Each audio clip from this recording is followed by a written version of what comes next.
Well, joining us for a very special Monday edition of the entertainment panel recapping the Golden Globes is Abby St. John. Abby, there are lots of big surprises and lots of big winners last night. So mainly one in my personal mind that I really enjoyed was Chloe Zhao for winning Best Director, as well also winning for Nomad as well for Best Picture, as well as, seeing Catherine O'Hara win for Schitt's Creek as well was also really special. And what were some of the other ones in your mind that really stood out to you for the wins last night?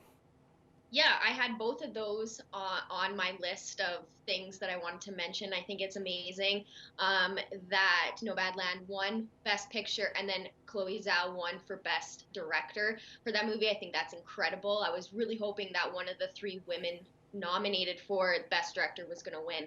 And then I also had Catherine O'Hara winning for Best Actress in a Comedy Series for Schitt's Creek. Now, we had mentioned when we talked about the nominations whether we think that Schitt's Creek was going to sweep this year. Unfortunately, they didn't, but they did win for Best Comedy Series and then O'Hara winning for Best Actress. So that's very exciting that they're still being recognized. I also have Chadwick Boseman. He won Best Actor in a Motion Picture Drama for his role in Ma Rainey's Black Bottom, and I think everyone was expecting him to win and take that home, and I think it's very well deserved.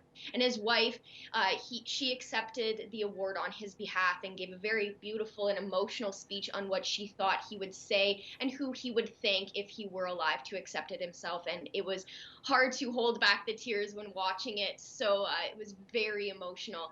The Hollywood Foreign Press Association, they were called out multiple times throughout the evening. They are responsible for choosing the nominees and winners, and they were called out throughout the night, but during the opening monologue, Amy Poehler and Tina Fey, it was called out that the 87-member panel of the HFPA doesn't include a single Black person, and that was really interesting to learn. And then they were called out throughout the entire night by numerous different people, so that was really interesting to see.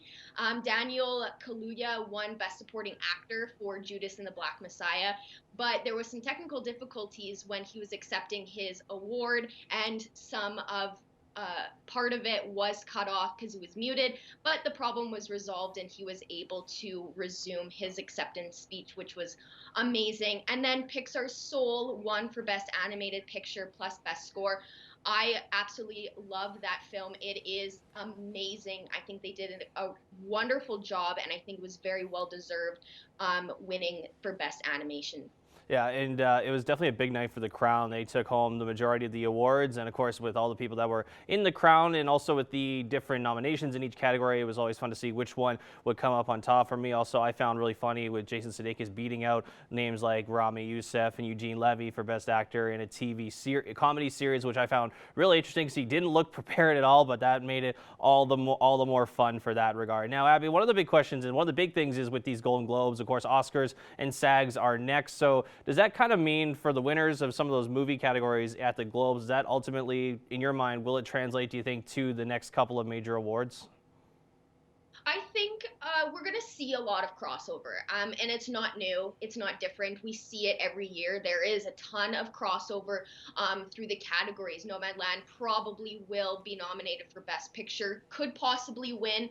Chadwick Boseman being nominated for Best Actor in Ma Rainey's Black Bottom, very possible. Viola Davis being nominated for Best Actress, very possible. We see crossover between all of these award shows. They're not necessarily mean that they're going to win those same exact awards, but I'm not going to be shocked if we see a lot of the same films that were nominated at the Globes to be nominated at the Oscars or the SAG Awards, like you mentioned. So I'm not going to be shocked when they come out. Who knows? We may have some more and newer entries, movies that were nominated at the Globes that won't be nominated for any awards, and vice versa. So we could see some of those movies that were kind of snubbed at the Globes being nominated for the SAG or for the Oscars, and vice versa. So it'll be interesting to see when they come out, but do not be shocked if there's crossover, because there is every single year. Oh, for sure. It's always fun to see kind of an upset as well. Abby St. John, thanks so much. Thank you.